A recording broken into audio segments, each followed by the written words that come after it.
According to Hamrick, the core competencies an advanced practice nurse must possess in order to provide quality patient care are direct clinical practice, guidance and coaching, consultation, ethical decision-making skills, evidence-based practice, leadership, and collaboration.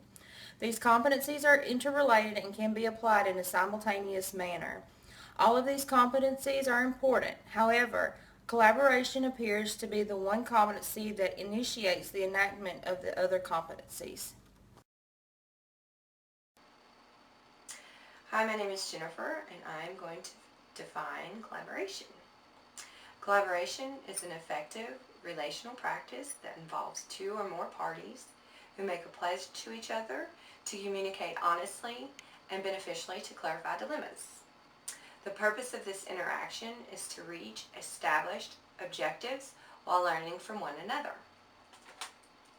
Collaboration could have different meanings to different people. Some may say that it means to work together, and others may think it's just a group of people sitting around a table agreeing with each other. For an advanced practice registered nurse, it is everything all at once, balled up together to prevent mistakes and to combine wisdom and experience. Creating a united approach will give your client confidence in their healthcare and their healthcare team.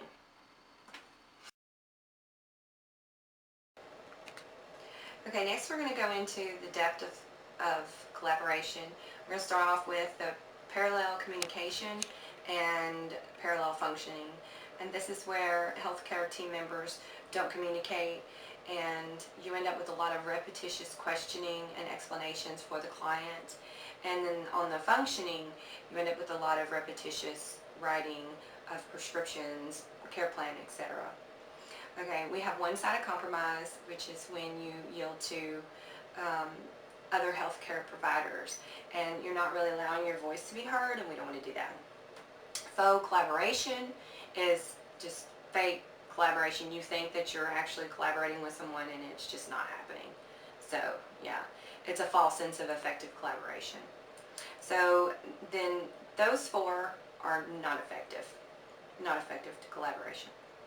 As you have an information exchange, it can be effective.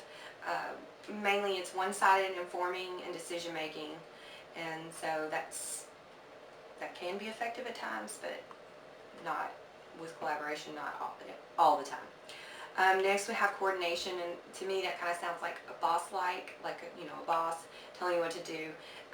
This minimizes duplication, but the interaction is just not there. And next we have consultation, which is seeking the advice of another, but keeping your patient. You're fully responsible for your patient. And then we have co-management, which is where there's two clinicians that are responsible for one patient. And then referral, which is when you direct a client to someone like maybe a specialist, because their care is beyond your expertise. And those all can be effective if they're done correctly. On the co-management, you want to make sure that you define your duties and your responsibilities to the patient so there's no confusement whatsoever there. Hamrick's core competency of APN framework. In 1996, Ann Hamrick developed a model of advanced practice nursing that applies to all APN roles. This framework proposes an integrative understanding of the core of advanced practice nursing. It also identifies fundamental requirements and essential characteristics of advanced practice nursing. Lastly, this framework describes components that affect the advanced nurse's practice. These components are primary criteria, essential competency, core competencies, and critical environmental elements. The core competencies described by Hamrick are essential to the practice of an APN. They are used in all advanced practice nursing roles and concentrations. These core competencies were developed over time as advanced practice nurses gain experience and knowledge through practice. Hamrick's core competencies include guidance and coaching, consultation, evidence-based practice, leadership, collaboration, and ethical decision-making skills. The competency of collaboration requires the ability to transform a competitive situation into an opportunity to work together, allowing for mutual benefits. This is what Hansen and Carter 2014 called a win-win situation. The core competency of collaboration can be accomplished by the individual worker, different work groups within an organization, or collaboration can be achieved by the organization as a whole. This is Hamrick's model of advanced practice nursing, which includes primary criteria, the central competency, the core competencies, and the critical environmental elements that affect advanced nursing practice.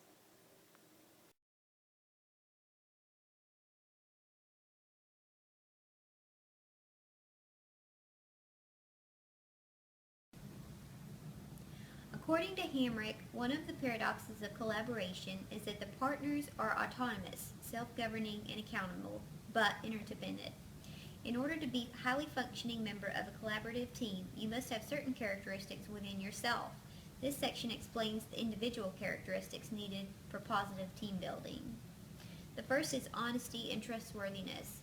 Just like you would expect other team members to be honest, you want them to think that you're honest with them as well. A positive self-image is a must. In order for other members of the team to trust in your abilities, you have to exert a positive, confident personality. This characteristic goes along also with a positive attitude and language. Being a member of a team means putting your best foot forward. Effective communication is another characteristic. Transparent communication is closely linked to accountability. Transparency engenders trust, and this is underlying requisite for collaboration. That's also in Hamrick. Another characteristic of collaboration is conflict resolution skills. It's inevitable that there's going to be conflict, but you have to know what you can do to resolve. Separate and unique practice spheres is another characteristic. Recognizing that each member of the healthcare team brings an individual and necessary perspective is vital. Accepting growth and development as mutual responsibility. Each member of the team shares a common goal, which is the patient.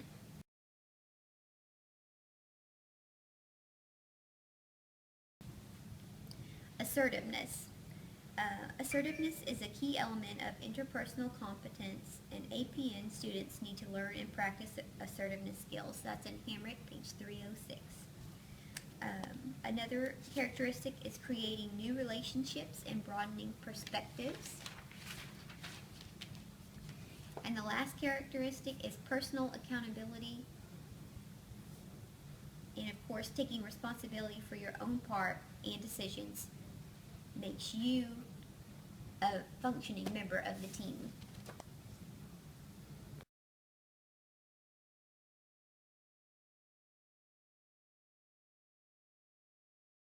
Hi, I'm Libby Kendall. Terry has done a great job covering the characteristics of individual autonomy within collaboration. I will cover those characteristics that typically apply to collaboration within the team building concept. Changes in healthcare have prompted us to shift from a hierarchical mindset to a collaborative approach in decision making. Active participation in the fluid process of patient care will determine success of each provider's discipline. Characteristics of successful collaboration include willingness to negotiate and utilizing skills of conflict resolution, such as creativity, assertiveness, and successful attitudes. Equivalent professional maturity that comes from both education and experience, especially with so many barriers to collaboration, such as disciplinary obstacles, sociocultural stereotypes, organizational and regulatory hurdles. Understanding and accepting other disciplines, recognizing value in other disciplines, and that one profession does not replace another. Parity between providers, meaning there is equivalent workspace, support staff, and caseload. Mutual trust and respect, which of course the basis for that is clinical competence. And then confidence.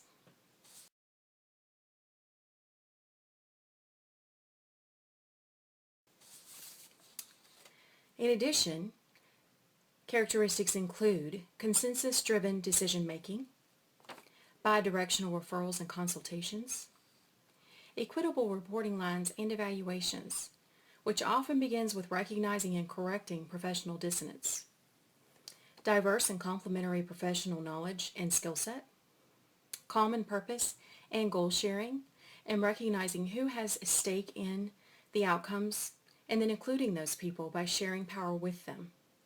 This often promotes the best outcome. And lastly, humor, which is represented on this next slide.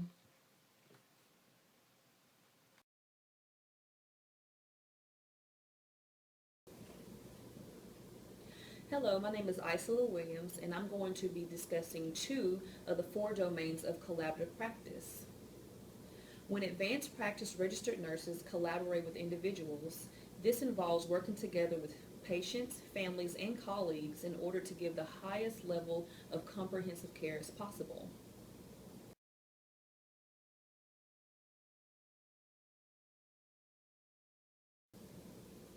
While working with individual patients, the APRN can assess the level of readiness for change.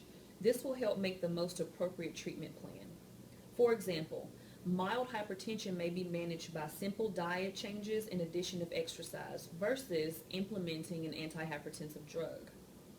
The APRN will be able to assess how feasible lifestyle changes will be for an individual patient based upon effective collaboration.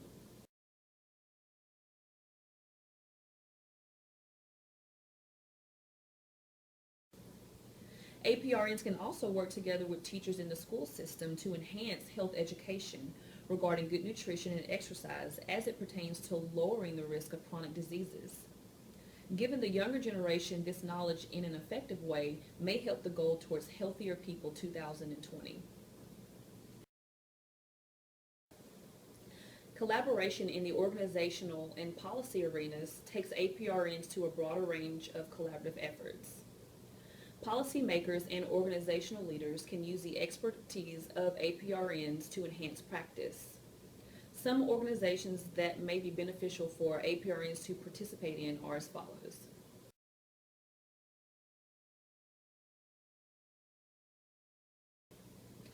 American Association of Nurse Practitioners participated at a meeting with the White House Office of Health Reform to review the primary care perspective on preventative care, access to care, coordinated primary care, quality of care, reimbursement, and the need to recognize all primary care providers as a solution to the healthcare crisis. American Nurses Association has a sector called the Department of Government Affairs, which works to represent nurses on Capitol Hill and provide support in the individual states.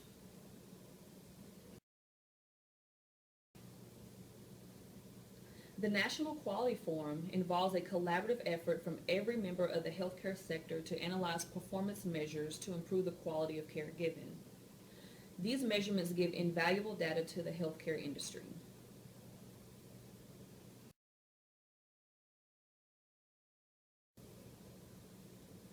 Interestingly, churches are becoming more involved in educating the community on health-related topics. Living Way Ministries is led by an APRN and was created to inform the congregation of current health topics, how to treat illnesses holistically with naturally occurring substances and lifestyle changes. Its motto is implementing nutrition God's way.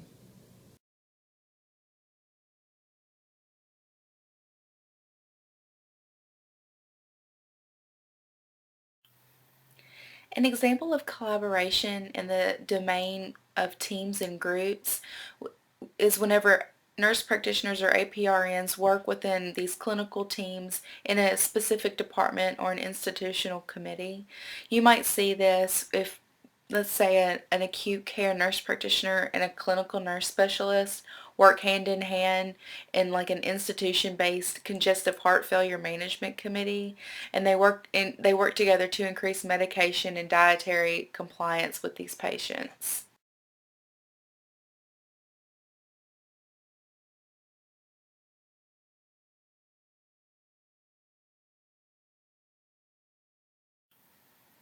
Another example of collaboration in teams and groups are whenever two specific groups work together. An example of this would be when the National Council of State Boards of Nursing APRN Advisory Committee worked in collaboration with the APRN Consensus Work Group and developed the consensus model for APRN regulation.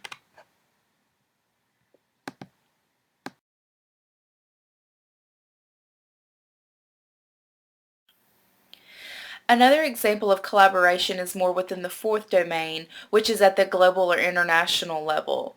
An example of this would be with APRNs from around the world meeting together at an annual international collaborative conference, let's say provided by the Acute Care Education and the Society for Clinical Nurse Specialist Education, and then they meet together to explore global trends and dynamically interact with other CNSs or APRNs from around the world.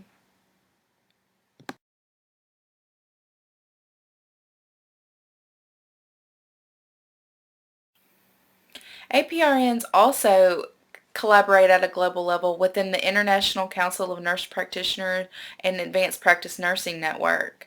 This network provides expertise in education, practice, research, health policy, communications, and fundraising. It also provides a forum for the exchange of knowledge, the trending information, the identification and mentoring of professional issues, and also the dissemination of nurse practitioner and advanced practice nursing work within the field. A study conducted by Lyons et al. Revealed higher levels of collaboration, communication, and satisfaction when physicians and nurses work closely and communicated throughout the day. This study also showed a correlation between nurses who work with physicians usually work with other nurses in a more collaborative manner. The same collaborative relationship should be established between APRNs and physicians. Having an ongoing collaborative relationship with a physician can allow the APRN to assume more initiative and leadership roles within the team context. Another study performed by Moore and Prentice examined the collaborative relationship between nurse practitioners and nurses in an oncology setting. This study revealed nurses knew the conceptual meaning of collaboration but struggled to enact true collaboration within the practice setting. Strategies for improving collaboration as support and the promotion of collaboration by hospital administration and educational opportunities, which would allow nurses to learn about intraprofessional collaboration in the practice settings. Shadewalk, McInnes, Hiller, and Gardner conducted an integrative review of research studies regarding the barriers and facilitators of collaboration between nurse practitioners and medical practitioners. The researchers identified barriers such as level of nurse practitioner autonomy, mutual level of trust, clarity of nurse practitioner role and scope of practice, and mutual level of confidence in competence. The results revealed there are many barriers to collaboration between nurse practitioners and medical practitioners. However, techniques such as negotiation, clarifying roles, and resourcefully working around organizational hurdles have improved the collaborative working relationship. As a summation, although there are many barriers to effective collaboration, the APRN must be able to effectively overcome these obstacles in order to provide excellent patient care. The APRN can embrace the many resources for patients by having an open and ongoing collaborative relationship with all healthcare team members. The health system is composed of multiple providers who must communicate and be accountable to each other in order to provide coordinated patient care.